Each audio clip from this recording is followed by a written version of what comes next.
Tobi is without a doubt the funniest Naruto character, but the strange thing when we first saw this character on screen or on page was that he seemed to be in the story purely and simply for comic relief and nothing else. He didn't really have much of a character, and that made people aware that, well, there may be more to this character than Kishimoto is letting on. Obviously, this was the case from the beginning. Kishimoto's always planned Tobi to be Obito, but even knowing all that, knowing that he was posing as this stupid little boy that Tobi was, it's still weird to think that Obito, this very serious guy that held the girl he loved in his arms as she was dead in the middle of a pool of blood, is like acting all goofy, shaking his arms, making jokes at Deidara, essentially playing the part of a bumbling idiot. And then suddenly when he realizes, oh, doesn't matter anymore, I'll just be Madara from now on, he completely changes his demeanor, almost as though he's a method actor and can act like anyone. You know, Obito's never really shown to be that type of person in his flashbacks, so let's analyze a little bit why Obito acted like that, how could he even do it for so long, and the interesting ramifications for the Naruto story.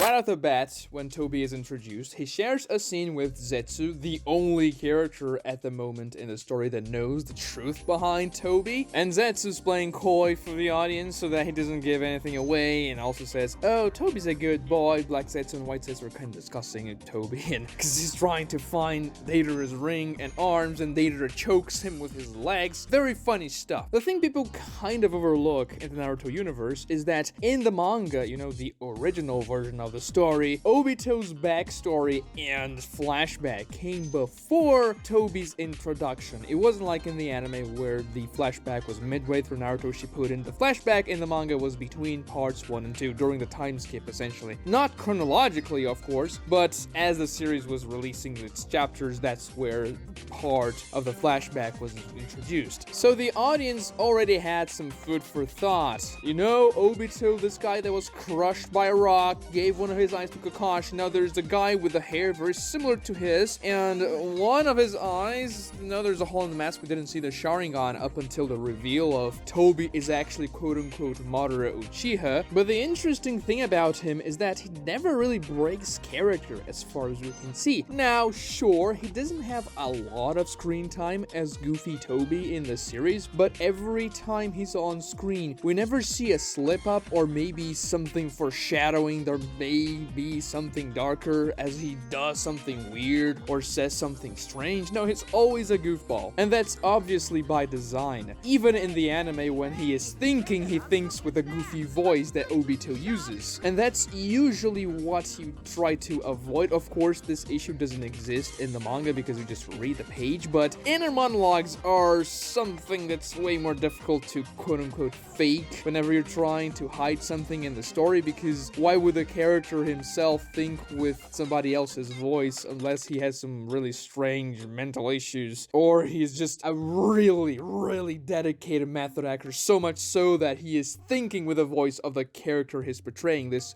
goofy Tobi boy. Out of universe, Tobi obviously acted like that because Kishimoto wanted to hide Tobi's quote-unquote Madara identity, which turns out, well, it wasn't Madara after all, it was Obito, but then it was like a double twist. Very good, but some people didn't even suspect Tobi could be Madara Uchiha in disguise in the first place. That's why the scene where he reveals himself to Pain, saying this is the power of Madara Uchiha as the lightning struck the Rain Village in the background, that was a crazy looking panel, and it was good in the anime as well. So Kishimoto kind of killed two birds with one stone. He made a very funny character that acted as comic relief, and it was actually very funny. Many jokes in Naruto or even other shonen series don't really land for me, but Tobi's jokes landed almost every single time. I guess this is subjective, it's humor. Sometimes you like humor, sometimes you don't. People have different tastes for humor. It's something really difficult to measure, but I like Tobi's comedy, and it also concealed the identity of Tobi. It wasn't very important in the series as he was Tobi. It was just funny, he was there, but you never thought, okay, this guy is gonna be a big deal. Of course, a lot of people already thought he was Obito just because of the flashback, but this wasn't something consuming your thoughts as you were watching or reading through the series. He was there, but he definitely comes more into the spotlight whenever he says he's Madara Uchiha, and then you are, okay, I've been fooled here, but this is good. I like this. In universe, naturally, Obito didn't want to reveal himself as quote-unquote Madara. First, because if he did so before the Akatsuki was formed and his plans were already in motion and too deep in, then the villages would probably just combine their forces just like they end up doing in the war arc and fight the Akatsuki together to combat Madara Uchiha. As Tsunade says, Madara itself, the name, carries power. The 5 great nations went to war to fight against this legendary shinobi, and it was only because he was Madara. Now, of course, he was a threat, he seemed to be powerful, and he was collecting the tail beasts to the Akatsuki,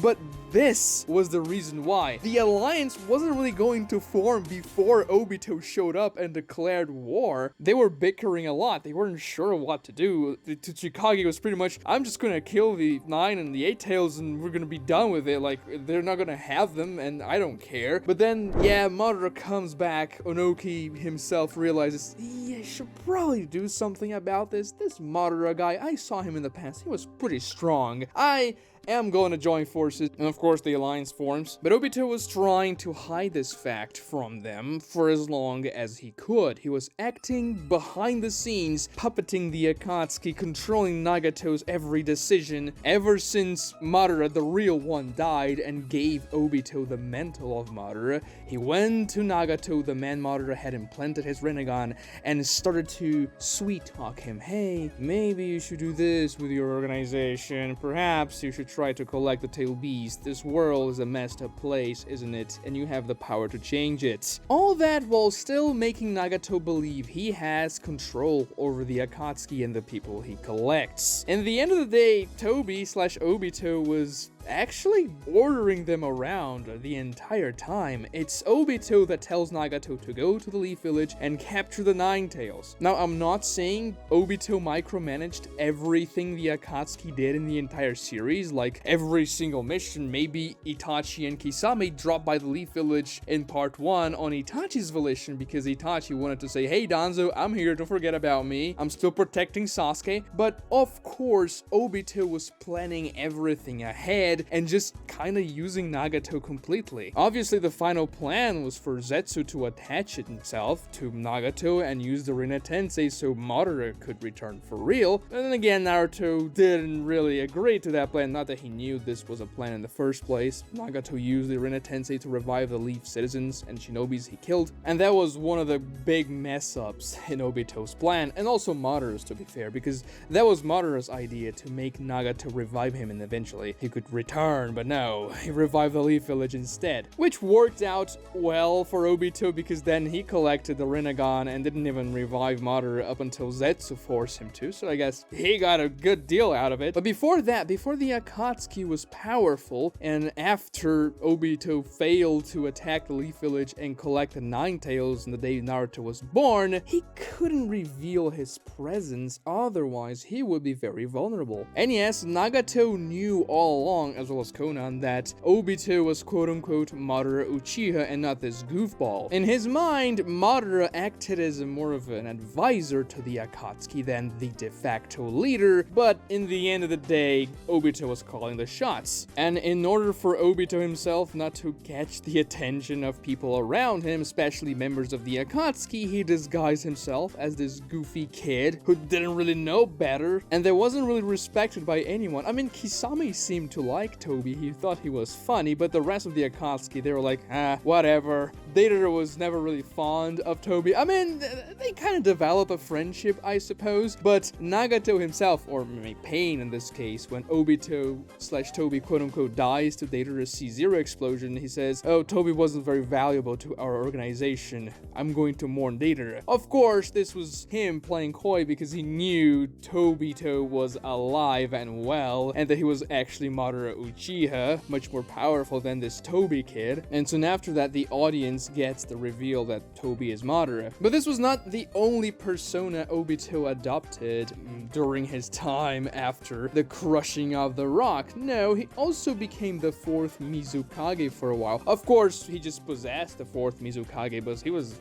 for all intents and purposes, the 4th Mizukage. He did reveal himself to Kisame as the man behind the 4th Mizukage in the war, and I'm just kind of baffled because when Obito possessed Yagura, he was about 15, 16 at most, and he revealed himself to Kisame, so Kisame saw this young man slash boy controlling the 5th Mizukage, and he just took it for granted. Yeah, no, you're Madara, man, definitely. So my theory is that Obito actually used the transformation jutsu to look like Madara, because why would Obito be showing his face to Kisame? Would Kisame really respect him that much? But then again, after a long time passed and Tobi was already in the Akatsuki and he got paired up with Kisame, he ends up showing his real face to Kisame, and Kisame says, "Oh, Lord Mizukage," meaning that no, Tobi slash Obito actually showed his real face to Kisame back in the day, and he should have aged considerably in this point because he was 30 by the time he was in the Akatsuki and Shippuden, and he was much younger when he was in control of the Mist Village. So maybe you could extrapolate and say that Tobi also used the transformation jutsu to disguise himself to Kisame the second time. I don't know, this is just a little bit funky, but just think about it. This goofy persona is the best possible way for Obito to disguise himself, and nobody will bat an eye. Well, of course people will take note of him, but they won't take Tobi very seriously. For example, when Tobi was stalling the entire Leaf Squadron so that they couldn't get to Itachi and Sasuke when they were fighting, he was playing all goofy, same old Tobi,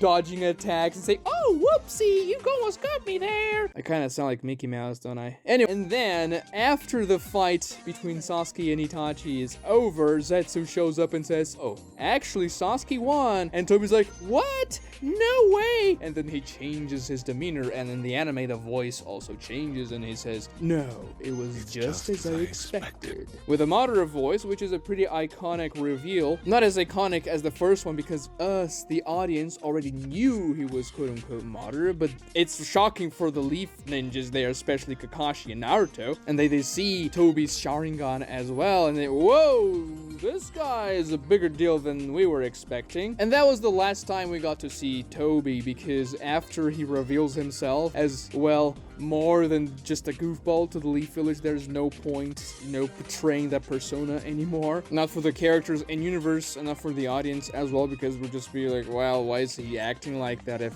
everybody knows already? And the thing is, Obito chooses the personality of Guru Zetsu, or the Spiral Zetsu he meets while he's recovering from getting crushed by a rock in Madara's cave. And those flashback scenes with Guru Zetsu are really funny. He asks a lot about excrement, which just makes the scene absolutely hilarious. And Obito's more childish and naive personality back in the day made for a very funny duo with him. Also, it's very likely Obito chose Guru Zetsu's personality because he got attached to him for quite some time, and so his personality may have stuck in him somehow. He slaughtered the Mist Anbu with Guru Zetsu wrapped around him. When he goes to meet Nagato, he also has Guru Zetsu wrapped around him, and Spiral Zetsu was actually giving Tobi slash Obito a lot of advice. He was saying, well, I should fight these guys because you're not very powerful. I'm probably more powerful than you, when he's about to face the Mist Village. And then, well, he awakens the Mangekyo Sharingan, which just makes him way more powerful. So Guru Zetsu was really like, no, yeah, you got this. Of course, this was all Madara's plan anyway, so he knew everything he was doing there. And we see that Spiral Zetsu is still the funny guy he's always been in the war arc, when he possesses Yamato, and Yamato goes to the battlefield using the Buddha statue against the Alliance and all that. But it's so interesting to see Obito playing this role of a stupid character, because I can only imagine him being like, "Oh, Deidara, whoa, you're you're so goofy, man. Why are you exploding things? Yada, yada, yada. And then he gets home, or whatever cave he lives in, takes off his mask, and looks at his half-crushed face in the mirror and thinks, what have I done with my life? I have to act like that the entire day. This is a nightmare. It was much better when I was making Genins kill each other in the Mist Village. After Rin's death, Obito's not exactly the most humorous character. He doesn't laugh very much. He only laughs to mock other people or laughs in disgust. Like when he points to hit the hole in his heart and says, "See, Kakashi, I don't feel anything anymore. Ha ha ha ha ha." He is the complete opposite of Tobi's laughter and comedic personality, which is the perfect disguise for the behind-the-scenes leader of the Akatsuki. But there's one more thing that's very strange about Obito's several different personalities, and it's the fact that he is amazing at impersonating other people. Like, he has his own voice, which is like, "Wow, Kakashi, wow, yeah, yeah." And then there's Tobi's voice, kind of like Mickey Mouse, is like, "Yeah, wow, that's pretty funny." And then there's Madara, who's like, "Yes, as I expected," and all that. And yeah, obviously we know that in the manga this is not that big of an issue because we don't hear them say anything, but in the anime, of course, it's 3 different voice actors voicing those 3 different personalities that Obito has. But in universe, we can only assume he's either using some type of jutsu to modulate his voice, or he's amazing at impersonating things. In the anime, when he arrives in the scene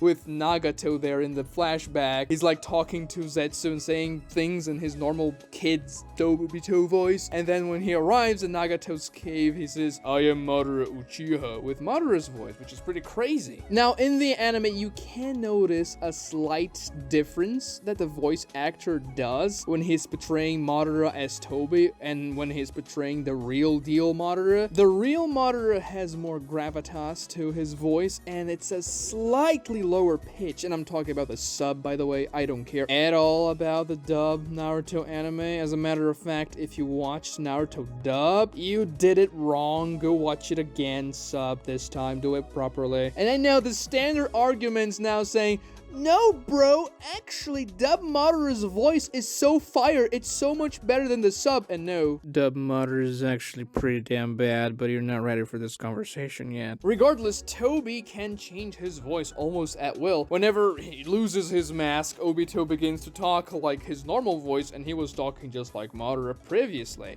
So I just have to assume that on top of orchestrating the entire Akatsuki, Zetsu was also giving Obito some acting lessons and how to modulate his voice behind the scenes. And it's very obvious that Obito loved to play the role of Madara. He definitely felt superior to others, and that's something he never felt before. And after being empowered by Madara to do so, he definitely felt that, well, I deserve this, and I'm gonna make this world much better by just using the infinite Tsukiyomi. Everybody's gonna be in the perfect dream. I am gonna escape there as well. I'm gonna be with Rin again. And because Obito is this little piece of crap, he decided to use the personality of the guy that was fascinated by crap itself. So everything fits perfectly together. It's insane. Subscribe to this channel if you haven't already. Like this video too to help me out with the YouTube algorithm, and watch this other Obito video right here for more cool Naruto content. Thank you so much for watching.